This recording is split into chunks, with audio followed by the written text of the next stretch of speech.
Hola, en esta clase vamos a hablar sobre cisternas.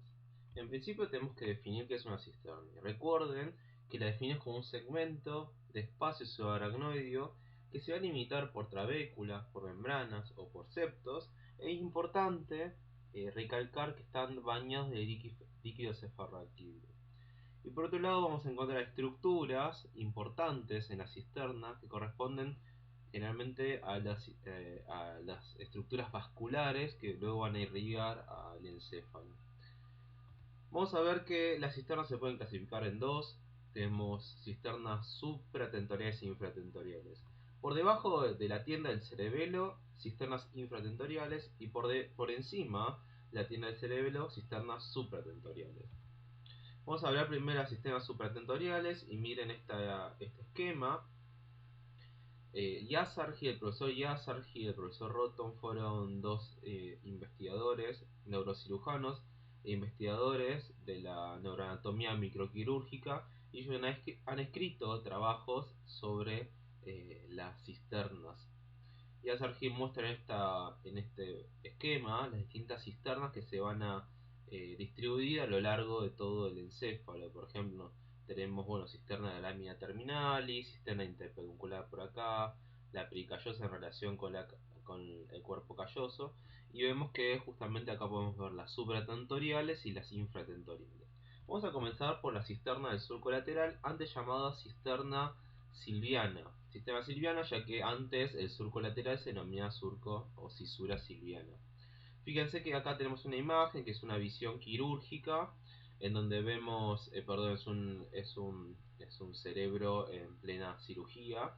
Vemos acá el lóbulo frontal, el lóbulo parietal y el lóbulo temporal, y observamos que acá correspondía el surco lateral, y podemos observar justamente la cisterna del surco lateral, cisterna del surco lateral. Si vemos esta imagen, esto ya sí es una visión quirúrgica, en donde vemos justamente el lóbulo frontal, lóbulo, parte de acá el lóbulo parietal, lóbulo temporal, y vemos entre el lóbulo frontoparietal, el lóbulo frontal parietal y el temporal, este surco denomina surco lateral, y vemos la cisterna del surco lateral, cisterna del surco lateral. Observan también uno de los contenidos, que es la vena cerebral media superficial, vena cerebral media superficial. Fíjense que si ahora vemos esta visión, que es una vista inferior, en donde esto es la cara orbitaria del lóbulo frontal, acá están traccionados los polos temporales de los lóbulos temporales. Fíjense que la cisterna del surco lateral se va a extender hasta casi la línea media. ¿Sí? No solamente se puede ver desde cara lateral, sino que también tiene una porción que es más que se dirige hacia la línea media, hacia la fisura interhemisférica, y permite que pueda transcurrir esta arteria que ustedes ven por acá, que es la arteria cerebral media. Recuerden que la arteria cerebral media tiene su primera porción, se denomina porción esfenoidal o porción M1. Entonces tenemos carótida interna, arteria cerebral anterior y arteria cerebral media. ¿Vamos?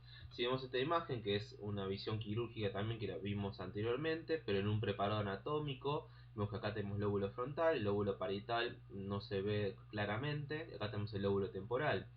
Y fíjense que si abrimos el surco lateral, entramos en la porción profunda de la cisterna del surco lateral, en donde vamos a observar el lóbulo de la ínsula con los giros cortos y largos de la ínsula.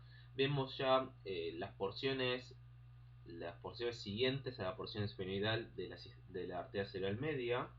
Recuerden que tenemos acá cerebral, sí, perdón, porción esfenoidal de arteria cerebral media, y acá vamos a tener la porción insular, ya que dan las ramas para la ínsula. Vemos la porción opercular en relación con los opérculos frontoparietal y temporal de la ínsula, y observamos ya las ramas corticales, la última porción cortical de la arteria cerebral media.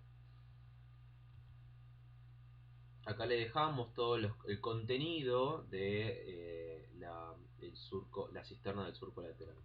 Si vemos ahora la cisterna carotídea, fíjense que esta es una imagen donde fue rebatido parte del lóbulo frontal. Acá también tiene el lóbulo temporal. Fíjense que tenemos la arteria carótida interna con la arteria cerebral anterior y la arteria cerebral media. Fíjate que justamente el contenido más importante de la cisterna carotídea es la arteria carótida interna. Y la arteria carótida interna tiene esta relación tan estrecha con la cisterna del quiasma óptico que ahora en minutos más la vamos a ver. Dice esta visión quirúrgica donde vemos acá esta espátula en la cara inferior del lóbulo frontal. Vemos la carótida interna con la arteria cerebral anterior y la arteria cerebral media. Y fíjense que tenemos el nervio óptico derecho y el nervio óptico izquierdo y el quiasma óptico, el tracto óptico derecho. Entonces fíjense cómo acá aparece toda esta cisterna que corresponde a la cisterna carótida y está en íntima relación con la cisterna quiasmática. Si ven esta imagen podemos observar muy bien la relación que tiene esta cisterna, la cisterna carotidia con la carótida interna, justamente con el quiasma óptico y parte del nervio óptico también. Y vean cómo están todas estas trabéculas del aracnoides que conforman justamente a la cisterna carotidia. Y también merece observar la relación que tiene la cisterna carótida con esta cisterna que comienza acá, que es la cisterna del surco lateral. Entonces ese concepto importante que la cisterna del surco lateral se continúa de alguna manera con la cisterna carotidia. Entonces fíjense que acá tenemos todo el contenido de la cisterna carotidia. Ahora pasemos a la cisterna quiasmática, lámina terminal. Si se fijan en esta imagen, que es un corte sagital clásico, donde podemos observar, entre otras cosas, el cuerpo calloso, el septum pellucidum, el fornix, el tálamo, fíjense el foramen interventricular entre el tálamo y el fornix, recuerden eso. Vemos el mesencéfalo y el puente.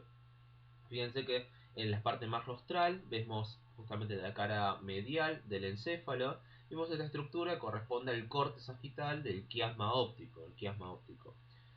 En la parte dorsal, parte rostral, parte ventral, es decir, superior, anterior e inferior al quiasma óptico, le rodean todas estas trabéculas aracnoideas. Y estas trabéculas van a delimitar lo que se denominan las cisternas quiasmáticas, que recuerden que bordea la parte superior, la parte anterior y la parte inferior del quiasma óptico.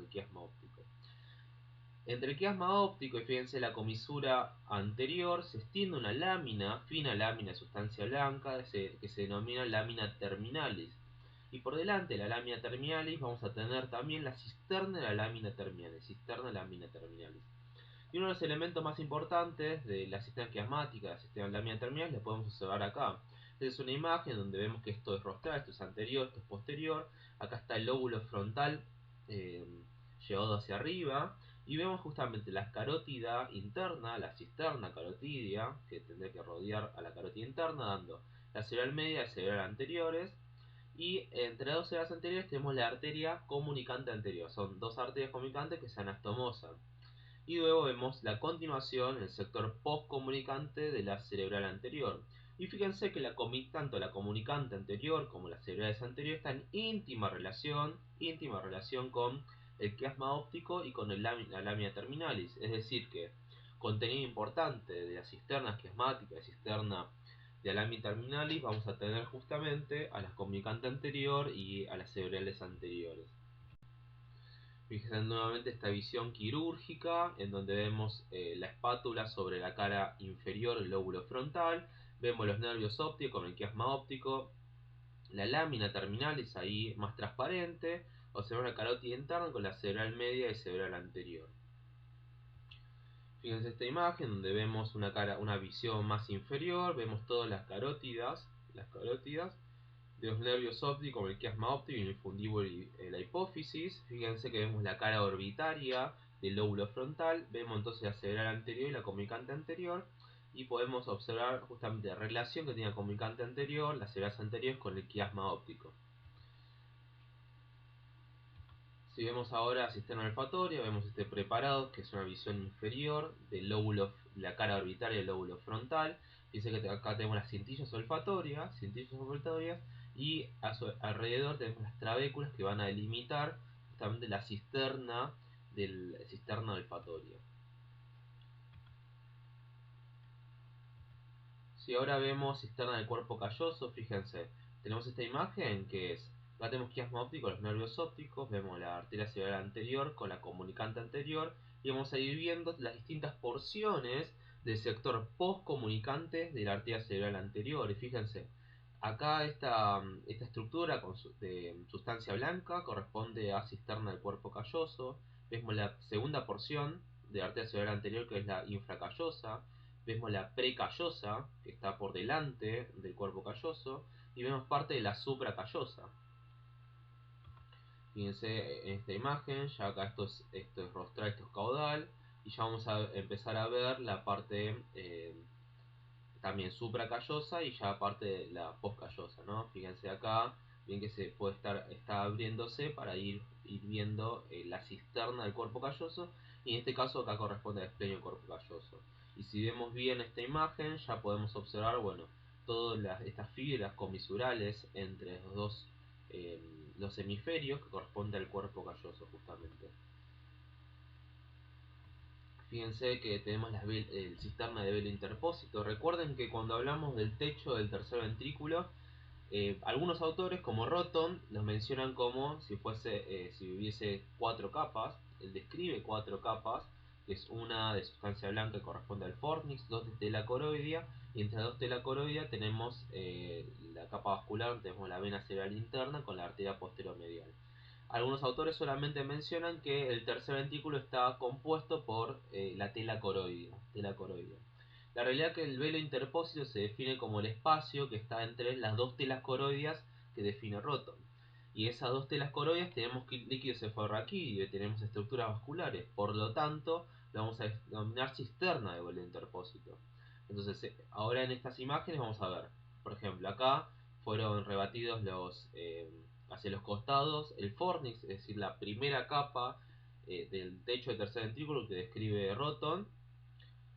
Y acá vemos una primera capa de tela coroidea que si nosotros la retiramos vamos a ver esto, donde vemos entonces la capa vascular, vemos la vena cerebral interna, recuerden que el reparo anatómico es el foramen interventricular, y las arterias posteromediales, coroideas posteromediales. Y en el fondo vemos esta capa de tela coroidea, que es la última capa de tela coroidea. Entre las dos capas de tela coroidea encontramos el velo interpósito. Entonces, como tiene líquido cefalorraquídeo, tenemos estructuras vasculares, lo llamamos cisterna del velo interpósito.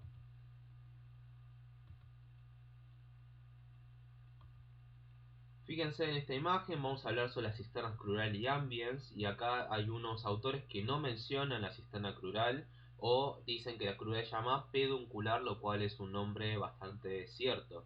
Fíjense que tenemos en esta imagen el mesencéfalo y el lóbulo temporal, ¿no? Mesencéfalo y el lóbulo temporal. Entre el mesencéfalo y el lóbulo temporal tenemos distintas cisternas.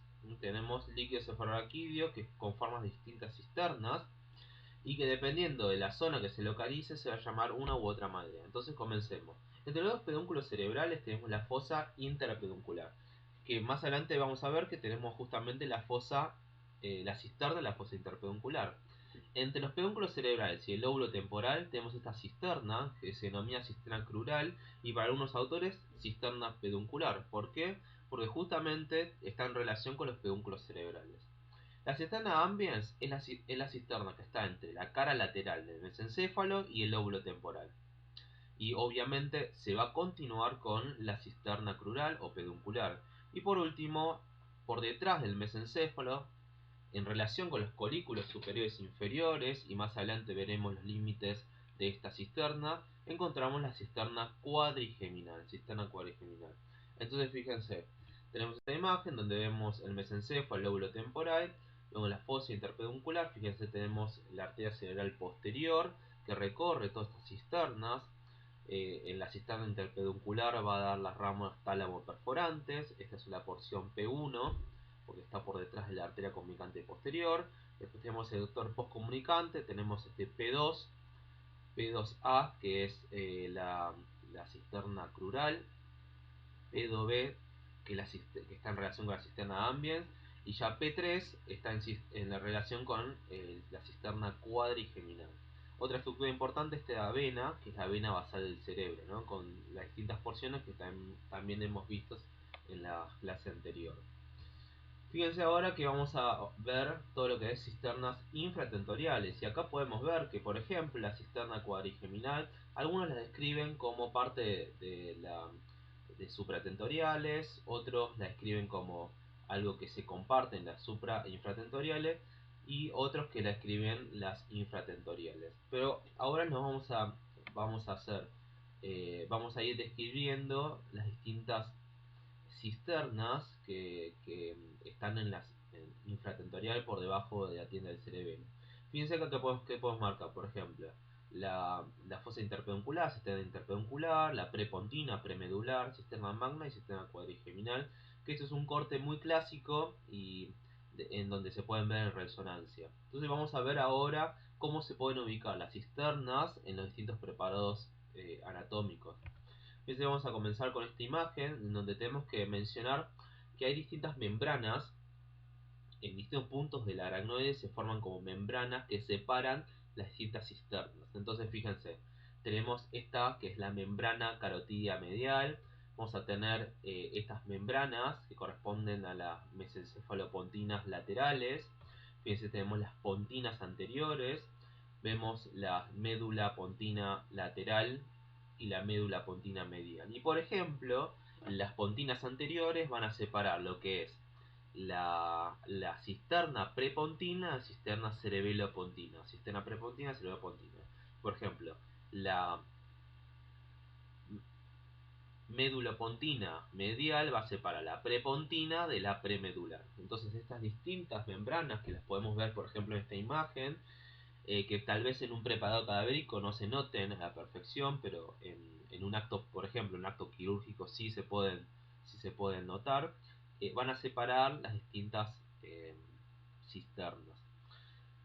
Quiero hacer hincapié en que estas distintas cisternas, por ejemplo las supratentoriales, hemos visto que aparecen las arterias y venas más importantes del encéfalo, y cuando hablamos de las cisternas infratentoriales ya tenemos que empezar a mencionar a los nervios craneales. Entonces a partir de ahora, para poder detallar de mejor manera, caracterizar de mejor manera los nervios craneales, no solamente es necesario conocer el origen real, el origen aparente, sino en qué cisternas transcurre, o contenido de qué cisterna son los distintos nervios craneales. De esta manera podemos caracterizar a cada nervio craneal de manera completa. Entonces, fíjense en esta imagen, vemos los nervios oculomotores, vemos la arteria basilar, las arterias vertebrales que forman la arteria basilar, nervio trigémino, el séptimo y el octavo, vemos acá los nervios que salen del surco retroolivar. Fíjense que hay una estructura acá muy importante que se denomina membrana de Lillekitz, que se va a extender entre los dos nervios oculomotores, y es una membrana que permite separar la fosa interpeduncular eh, de la cisterna, o sea, la cisterna, la fosa interpeduncular, la cisterna prepontina. Y vamos a ver, por ejemplo, en esta imagen, que la membrana de Lillekitz va a comenzar en el dorso de la silla turca, de la silla celar.